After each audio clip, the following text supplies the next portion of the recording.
السلام علیکم ورحمۃ اللہ۔ آج قرآن اسٹڈیز میں سورۃ ملک کی آیت نمبر 19 سے 21 تک پڑھوں گی اور اس کی تفسیر کروں گی۔ اعوذ باللہ من الشیطان الرجیم، بسم اللہ الرحمن الرحیم۔ آیت نمبر 19 سے سٹارٹ کرتے ہیں۔ اولم یروا الی الطیر فوقہم صافات ویقبضن ما یمسکہن الا الرحمن انہ بکل شیء بصیر۔ تو سب سے پہلے اس کا ترجمہ دیکھیں گے۔ کیا یہ لوگ اپنے اوپر اڑنے والے پرندوں کو پر پھیلائے اور سکیڑتے نہیں دیکھتے؟ رحمان کے سوا کوئی نہیں ہے جو انہیں تھامے ہوئے ہو، وہی ہر چیز پر نگہبان ہے۔ تو الفاظ معنی میں الی الطیری کا مطلب ہے طرف پرندوں کے، صافاتن مطلب کہ پر پھیلائے ہوئے، وہ یکبزنا اور وہ سمیٹ لیتے ہیں۔ تو اس کی تفسیر میں ہے کہ پرندے جب ہوا میں اٹھتے ہیں تو وہ پر پھیلاتے ہیں اور کبھی دوران پرواز پروں کو سمیٹ بھی لیتے ہیں۔ تو پر پھیلانا صف اور سمیٹنا قبض کہلاتا ہے۔ دوران پرواز کون پرندوں کو تھامے رکھتا ہے اور گرنے نہیں دیتا؟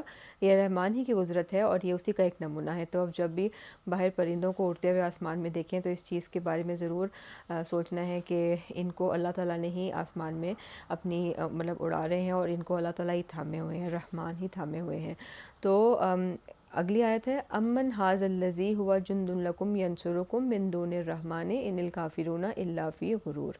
اور اب اس آیت کا ترجمہ دیکھتے ہیں۔ بتاؤ آخر وہ کون سا لشکر تمہارے پاس ہے جو رحمان کے مقابلے میں تمہاری مدد کر سکتا ہے؟ حقیقت یہ ہے کہ منکرین دھوکے میں پڑے ہوئے ہیں۔ تو جندن کا مطلب ہوتا ہے لشکر، فی غرور کا مطلب ہے دھوکے میں۔ اور آئے اب اس کی تفسیر دیکھ لیتے ہیں مختصر سی۔ اللہ کے علاوہ کون سا لشکر ہے، اللہ تعالیٰ کے مقابلے میں کون سا لشکر ہے کہ جو ان کی مدد کر سکتا ہے؟ حقیقت یہ ہے کہ منکرین بہت دھوکے میں پڑے ہوئے ہیں کہ ان کے آئیڈلز اور یہ سب جو ہیں وہ ان کی مدد کر سکتے ہیں، مطلب اللہ کے مقابلے میں کوئی بھی ان کی مدد نہیں کر سکتا۔ امن ھذا الذی ھو جند، کون سا لشکر ہے جو کہ لکم ینصرکم من دون الرحمن، جو اللہ کے مقابلے میں ان کی مدد کر سکتا ہے۔ ان الکافرون الا فی غرور، کے یہ کافر جو ہیں وہ بہت بڑے دھوکے میں ہیں۔ اور آج کی آخری آیت ہے امن ھذا الذی یرزقکم ان امسک رزقہ بل لجوا فی عتو و نفور۔ اور اب اس کا ترجمہ دیکھ لیتے ہیں۔ پھر بتاؤ کون ہے جو تمہیں رزق دے سکتا ہے اگر رحمان اپنے رزق روک لے؟ دراصل یہ لوگ سرکشی اور حق سے گریز پر اڑے ہوئے ہیں۔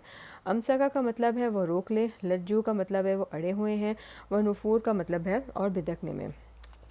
تو آگے اس کی تفسیر میں دیکھتے ہیں کہ اگر اللہ بارش نہ برسائے اور زمین کی پیداوار روک لے، جس کی وجہ سے تمہاری خوراک کا سلسلہ رک جائے، تو اللہ کے سوا وہ کون ہے جو تمہیں روزی دے سکتا ہے؟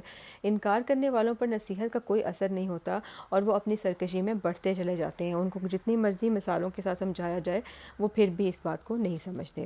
تو یہ تھی سورۃ ملک کی آیت نمبر 19 سے لے کے تو 21 تک۔ انشاءاللہ اگلی 3 آیتیں کل پڑھیں گے۔ فی امان اللہ۔